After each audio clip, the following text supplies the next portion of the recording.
ఇక వరంగల్లో వాతావరణానికి సంబంధించి లేటెస్ట్ అప్డేట్స్ తెలియజేయడానికి మేము ప్రతినిధి నవీన్ సిద్ధంగా ఉన్నారు. నవీన్, వరంగల్లో భారీ వర్షాలకు లోతట్టు ప్రాంతాలు జలమయమైనట్టు తెలుస్తోంది. అప్డేట్స్ ఏంటి నవీన్?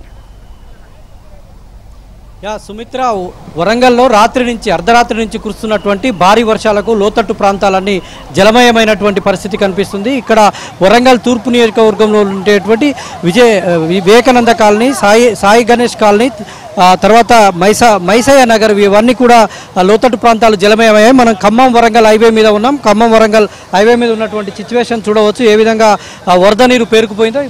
ఇప్పుడే అధికారులు, ఇక్కడ స్థానిక ప్రజాప్రతినిధులు వచ్చి కొంత ఈ నీళ్లను వెళ్ళేటువంటి ఇప్పుడే ఒక భారీ ప్రొక్లైనర్ తెచ్చి ఇదంతా రోడ్డును కొంచెం పగలగొట్టి రోడ్డు నీళ్లు లోపలికి వెళ్ళేటువంటి బయటకు వెళ్ళేటువంటి పరిస్థితిని తీసుకొచ్చారు. మొత్తం మనం చూడవచ్చు ఏ విధంగా ఉందో. ఇక్కడే కాదు, ఉమ్మడి వరంగల్ జిల్లా వ్యాప్తంగా వాగులు వంకలు పొంగి పొర్లుతున్నటువంటి దృశ్యాలు కనిపిస్తున్నాయి. చాలా చెర్లు అలుగులు పారుతున్నాయి. అత్యధికంగా వరంగల్లో 20 సెంటీమీటర్ల వర్షం నమోదు కావడంతో ప్రజలు ఇబ్బందులు పడుతున్నారు. స్థానిక ప్రజాప్రతినిధులు ఏం చెప్తారండి వర్షాల మీద, మీరు ఎట్లా చూస్తారు? వర్షం అనేది అకస్మాత్తుగా పడడం జరిగింది. ఇక్కడ కొంచెం లోతంటు ప్రాంతం. గత ప్రభుత్వాలు కూడా పట్టించుకొని ఇక్కడ చేసేది ఉంటే పరిస్థితి వచ్చేది కాదు. గత ప్రభుత్వాల నిర్లక్ష్యం వలన ఈ ప్లేస్లను ఉన్నాయి. గత ప్రభుత్వాలు కొన్ని కబ్జాలు చేసి నాలాలు కూడా మూయడం జరిగింది. దీని మీద గత ప్రభుత్వం నిర్లక్ష్యంతో ఇలాంటి ప్రమాదం ఏర్పడ్డది. ఇప్పుడు దీని తక్షణ చర్యలు అనేది వాటర్ బయట ఏర్పాటు చేస్తున్నాం. మేము కానీ పోలీస్ డిపార్ట్మెంట్ కానీ ప్రతి ఒక్కరు ఇక్కడ ఉండి ప్రజలకు ఎలాంటి ఇబ్బంది కలగకుండా చూసుకుంటున్నాము. వాళ్ళకు కూడా పునరావాసం ఏర్పాటు చేశాము. ఇప్పుడు లోతట్టు ప్రాంతాలు ఉన్న వాళ్ళకు కూడా టిఫిన్ ఫుడ్ కూడా ఏర్పాటు చేయడం జరుగుతుంది. ఇక్కడ ప్రజాప్రతినిధులు వరద వల్ల ఎలాంటి ఇబ్బందులు కలగకుండా చర్యలు అయితే తీసుకుంటా ఉన్నారు. ట్రాఫిక్ అధికారులు కూడా వరంగల్ ఖమ్మం హైవేపై నిలిచిపోయినటువంటి ట్రాఫిక్ను నియంత్రించడానికి ఇక్కడ అధికారులు ఉన్నారు. ట్రాఫిక్ ఏసీపీ సత్యనారాయణ గారు ఉన్నారు. మాట్లాడించేటువంటి ప్రయత్నం చేద్దాం. సార్, ఎట్లాంటి చర్యలు తీసుకుంటున్నారు? మన ఉదయం నుంచి కూడా ఎర్లీ మార్నింగ్ పెద్ద వర్షం పడింది. దాంతో లోతట్టు ప్రాంతాలన్నీ కూడా అక్కడికి రోడ్డు ట్రాఫిక్కి కంజెషన్ ఉండే. దాని గురించి మనము 2 వీలర్స్ అవి పోకుండా మ్యాక్సిమం 4 వీలర్స్ కార్ని ఎక్కడ తెలియదు వెళ్ళ చేస్తున్నాము. ప్రతి ప్లేస్లో పోలీసులు పెట్టినాము. ట్రాఫిక్ నుంచి ఒక 150 మంది వరకు ట్రాఫిక్ పోలీస్, తర్వాత ప్రతి పోలీస్ స్టేషన్ SHO స్థాయి అధికారి కానీ అంత సిబ్బంది కూడా ఇదే పని ఉన్నారు. ఎక్కడ ఇంత అవాంఛనీయ సంఘటనలు ఏమి లేవు. మనము మ్యాక్సిమం ఫ్రీ ఫ్లో ట్రాఫిక్ ప్రయత్నం చేస్తున్నాం.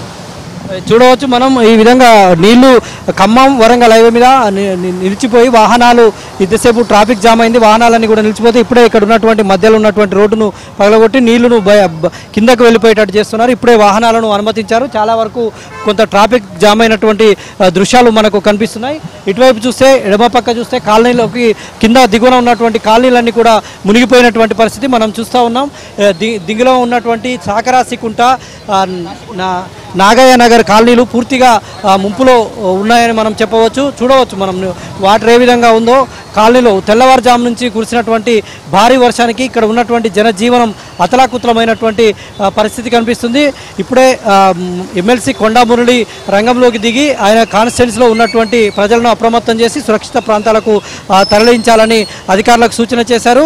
వరంగల్ కలెక్టర్ సత్యశారదాదేవి, తర్వాత కమిషనర్ GWMC కమిషనర్ కూడా వరద బాధిత ప్రాంతాల్లో తిరుగుతూ ఉన్నారు. ముంపు ప్రాంత వాసులను అప్రమత్తం చేస్తూ ఉన్నారు. కొంతమందిని చాలా వరకు అయితే ముంపు ప్రాంత వాసులను సురక్షిత ప్రాంతాలకు తరలించినటువంటి పరిస్థితి అయితే ఉంది.